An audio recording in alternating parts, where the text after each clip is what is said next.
Okay, so we're gonna make some spelt focaccia dough for pizza. And this is a really easy recipe. And the first thing we're going to do is put in the salt. And I'm using kosher salt, and it is 1 1/4 teaspoons of kosher salt. Okay, so I'm gonna put that in on the bottom. And I put that in before I put in the yeast and before I put in the flour. Okay, the next thing I'm gonna do after I put the salt in, I'm going to put in the flour, and it is 2 1/2 cups of spelt flour. I'm using the 80% pre-sifted spelt flour. All right, and so we've got 1, 2, and here is my 1/2 cup, and I've got that.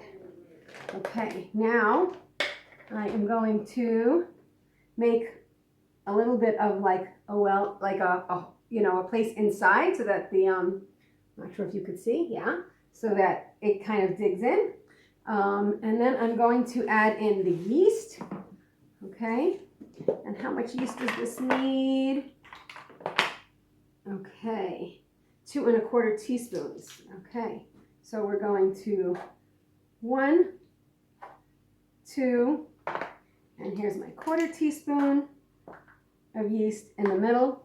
And now I'm going to add sugar. You can use coconut sugar, a healthier alternative. I'm using just regular sugar here. And where is the sugar? 2 tablespoons. Okay, so I'm putting that on top of the yeast. 1, 2. And I need 1 cup of warm water, not hot. And I have my 1 cup here. It is not hot, it's warm. What I did was I boiled up just a little bit of water, and then I added cold water. So it's a nice warm temperature. And I'm adding that on top of it.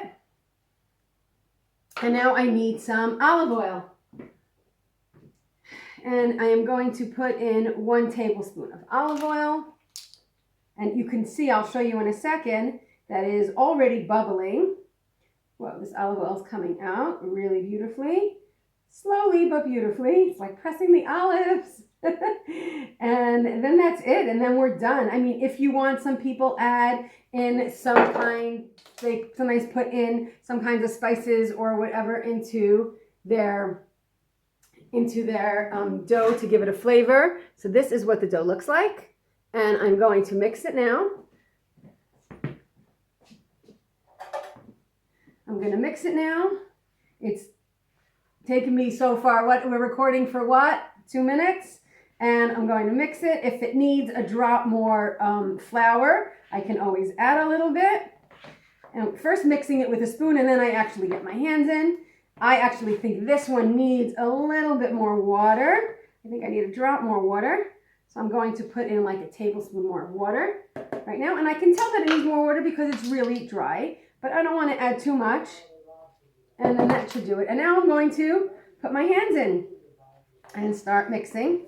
And it is a good consistency. And there we go. And if I need a little bit more flour, sometimes we add water, sometimes we add flour. We need, so it's a drop sticky, but I'm first going to mix it really well before adding anything. And I'm just rolling and punching. And I'm going to add a tablespoon. Now I'm going to add a tablespoon of flour. Sometimes that happens that you need to, not even, I'm going to put in like a 1/2 tablespoon and see how that goes, just to make it a little less sticky. And I'll actually do this on here for you. Let me get a piece of parchment paper. A baking paper, I'm sorry. I have a piece of baking paper. And I'm going to roll it out. I'll put a little flour down on that. And, sorry, I don't know if you could see.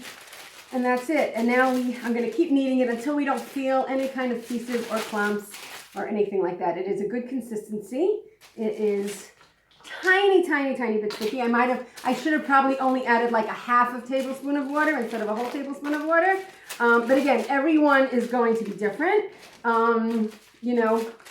The temperature in your house makes a difference, and everyone's flour is a bit different. And so once it is going really well, we've got it into a ball. I'm going to keep kneading it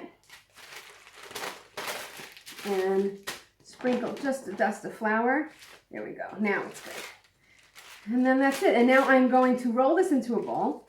I'm going to take a bowl, a small bowl, and I'm going to put some oil in the bowl. Just a drop. Let me get a bowl. And a drop of oil in the bowl, just tiny, tiny, tiny drop. I'm going to spread it around so that it's on the sides. And I basically oiled the bowl. I'm putting this in. I'm going to cover it with plastic and let it sit for 30 minutes. Then we're going to roll it out and make our pizza. Okay, great. So now we're going to look at our dough and see how beautiful it rose. And you can see over there.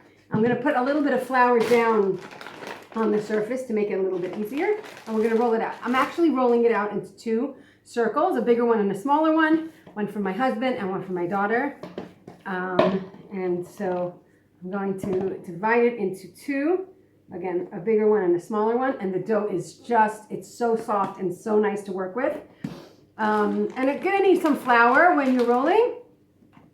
And then my husband and daughter are going to, they're going to go and decorate it. And I will send pictures afterwards so you can see what they did.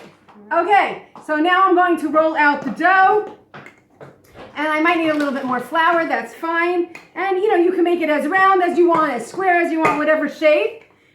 Okay, it's really, again, you saw me put it together. It took 3 minutes and then it rose for, I put it to rise and I covered it with plastic for 30 minutes. If you need, if it's not exactly 30, if it's 40 or 25, don't worry about it. And now we have a beautiful pizza.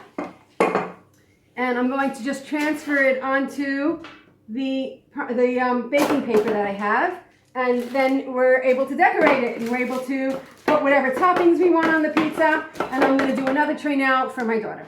See you later. Enjoy. I'll send a picture of when the pizza's ready.